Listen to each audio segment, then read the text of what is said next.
करता है।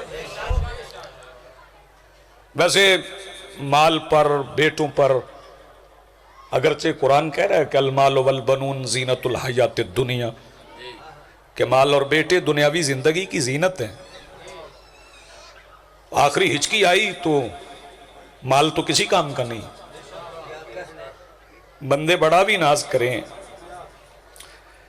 तो ये नहीं है कि मरने के बाद माल किसी काम का नहीं है, बल्कि जब इंसान जिंदा है उसमें भी 6 घंटे 7 घंटे 8 घंटे जितनी देर वो सोता है उतनी देर उसका माल किसी काम का नहीं। नींद में किबला, नींद में तो दौलत किसी काम की नहीं, उस पर आपका तसर्रुफ ही नहीं है। और अगर नींद को समझना हो तो मालिक का फरमान मौजूद है, मेरे मौला आमिर का। मौला फरमाते हैं अगर समझना चाहते हो तो सुन लो कि मौत, नींद नाकिस मौत है, नींद नाकिस मौत है और मौत कामिल नींद है। आपके सुनने के क्या कहने गुजरात वालों। तो जब वो सो रहा है तो माल तो किसी काम का नहीं, और फिर जब मौत की हिचकी आ जाए तो फिर उसके बाद तो माल किसी काम का नहीं है ना। बेटे जरा इससे आगे चलते हैं।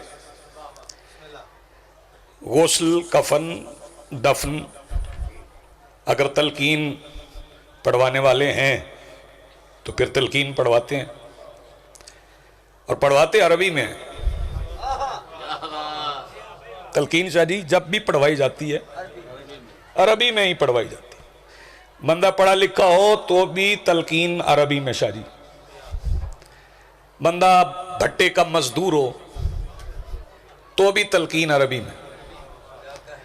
बंदे ने स्कूल का मुंह नहीं देखा, मातम करता हुआ मर गया,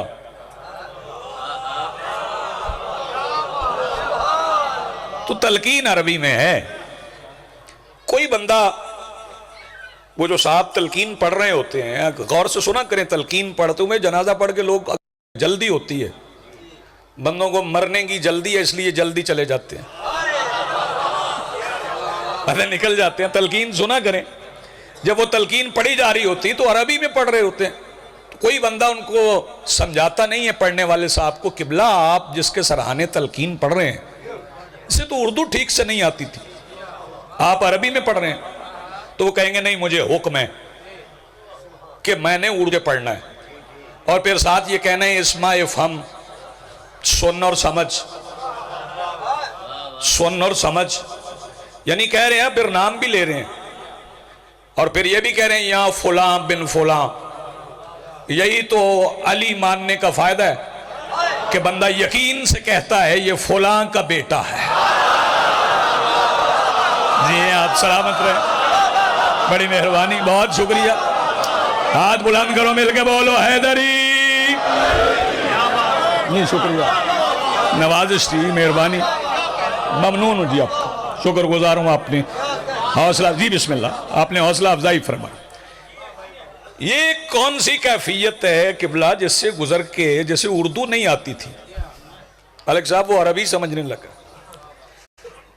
तो मैं इसकी वजह समझा देता हूं, चूंकि हारिस हमदान ने मौला से रुखसत होते हुए, मौला के सहाबी हैं हारिस हमदान, तो जब वो मौला से बिछड़ने लगे तो उनकी आंखों में आंसू आ गए, रोने लगे। मौला ने फरमाया हारिस रोए क्यों? कहने लगा मौला आपसे जुदा रहा हूं, अगर जुदाई में मौत आ गई तो फिर आपसे मिलूंगा कैसे, आपकी जियारत कैसे करूंगा? फरमाया हारिस तेरे दिल में मेरी मोहब्बत इतनी ज्यादा है, अब जियारत तेरी जिम्मेदारी नहीं है।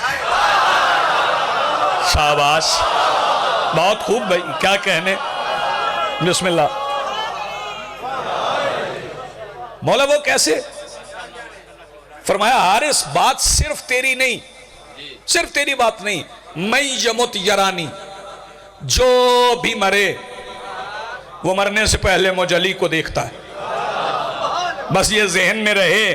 तो मैं बता देता हूं कि तलकीन अरबी में समझ कैसे आ जाती है। जब सलमान पहली बार सरकार दो आलम से मिलने आए तो बाहर निकल के लोगों से अरबी बोलने लगे, तो लोगों ने कहा फारस के रहने वाले हो, पहले कभी अरब में रहे जो अरबी बोलने लगे हो?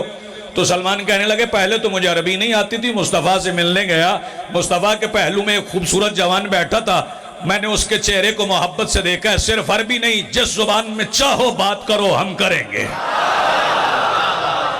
इसका मतलब है जो मौत की हिचकी के वक्त अली को मोहब्बत से देखे, उसे तलकीन समझ आती। क्या बात है भाई, ठीक हो गया।